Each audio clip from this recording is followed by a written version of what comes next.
وتونکو کومنګ په شپقدر بازار کې پیښور روډ وګورو میچنۍ روډ وګورو دغه حساب مټه روډ وګورو نو زه په کې ګندګي پراته ده د سړک د پاسه یعنی د شپقدر بازار کم ښکاری او د ګندګۍ ډیران زیات ښکاری دغه د سړک د پاسه چې کومه ګندګي کاغه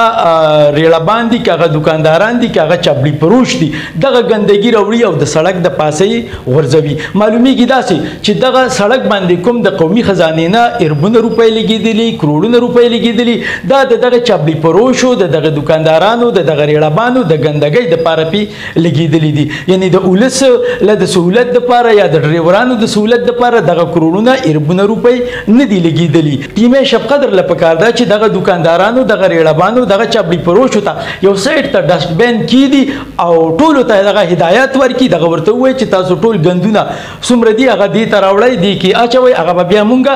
غورځو او دکاندارانو له هم پکار دي چې ټیمه چرته دغه نه کوي نو دکاندارانو له پکار دي چې دغه ګندګي راوچتي او یو سیټ ته غورځوي د سړک په منځ باندې نه بل د ټیمې په نوټس کې موږ دغه خبره هم راولو چې ګړنګي روډ باندې کومه نالۍ ده هغه د ګندګۍ د وجې مکمل بنده ده د بارانونو الرټ هم جاری شوی دی که چېرته باران وشو نو د دغې نالۍ د بندېدو په وجه به دغه باراني اوبه د سړک ته راځي او د دغه سړک نه به بیا دکانونو ته خیږي نو دغه دکاندارانو دپاره دغه بن کومه نالۍ ده کوم لښتې دی دغه نقصان ورکولی شي نو په کار د ټیمې له چې دغه کومه د بازار کې ګندګي پرته ده د دغې هم غم وکړي او د دې نه علاوه په ګړنګي روډ باندې چې کوم نالۍ بنده ده د دغې د کولاوېدو دپاره هم کوټلي ګامونه